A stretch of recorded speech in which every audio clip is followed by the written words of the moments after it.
Welcome back to this month's exploration of comfort stories. Today, we're going to be discussing the 1999 film While You Were Sleeping. I'm Michelle Hickey, the director of Film and Paper Club, and we are a community of creatives who love watching films, television, books, eating snacks, and talking about all of it. In addition to the content that we share on our site, you can also find new film discussions here every Friday. So if you don't want to miss out on any of them, be sure to hit the like button and subscribe to our channel. If you've not yet seen While You Were Sleeping and don't want to be spoiled in any way, please pause this and go watch the movie before proceeding. Before Film and Paper Club launched, I had run a survey to my Instagram audience asking people the open-ended question, what is your go-to comfort movie? And I was blown away at the number of people who responded with While You Were Sleeping as their pick. This is a film that I thought I had seen before, but upon my rewatch, I'm now second guessing that. So unlike some of the film reviews that we've done so far, this one is going to feel a little bit more like a review because that's what feels naturally to me, because I truly felt like I was seeing this for the first time. I can see why people deem this to be a comfort movie. I think it has a lot of the right ingredients to make this a comfort film, which we will get more into later in our discussion. But overall, I was really happy that I watched it. It was a very enjoyable experience. And I'm so glad that this film was brought to my attention, which left me wondering, what other movies am I missing out on? So if you did not get the opportunity to participate in that survey, let's do one right now. Share in the comments, what is your go-to comfort movie? Like Princess Bride, which we discussed in our last video, this story is framed as a fairy tale. Sandra Bullock as Lucy sets up this story for us, telling us about how she was raised and how her dad taught her to believe in love stories. So sweet. Also, I love this little wink that they give us right at the beginning when her dad is reading her bedtime story, and the title is Sleeping Beauty.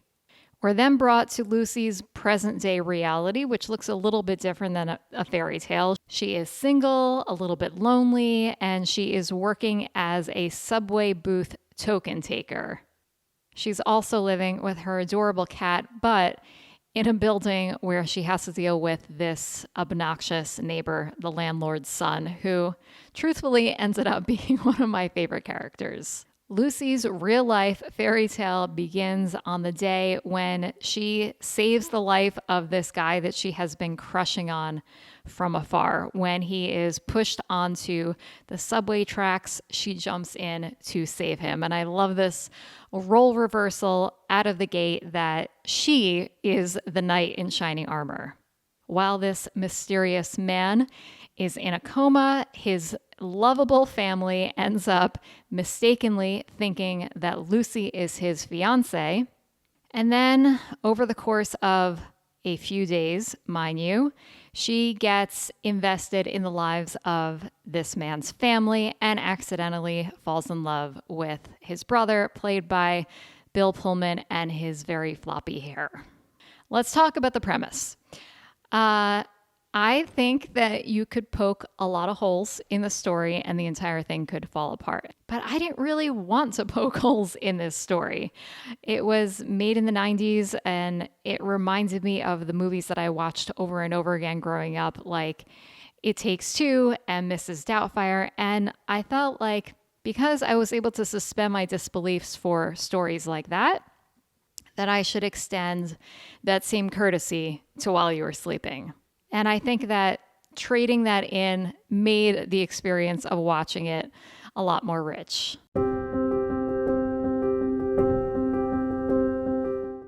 So did this hold up as a cozy, comforting movie? I say absolutely 100% yes. And here is the data that I gathered. To start, this is secretly a Christmas movie. And what I want to know is, where is this movie on every single one of those lists that we see floating around with all of the best Christmas films to watch this season? Also, the music in this movie is, I don't know, I think it just kind of demands that you be delighted by it. That's the best way I can describe it. It lets you know that we're in the 90s, and maybe I'm just being super nostalgic because I have fond memories from this time in my life, but I really feel like the music added to that comfortness of this film. Item for the "Is this a comfort movie?" bingo card is there is a sick person in it. Now, this is back-to-back films that involve someone who is sick. In Princess Bride, we had the grandson homesick from school. Now we have this guy in a coma. His family is coming around him, and I think when there's a sick person in the equation, it kind of brings out the best of it in everyone.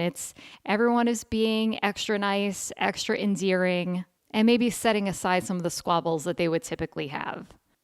If I may nitpick, the love story felt like the weakest part of this story.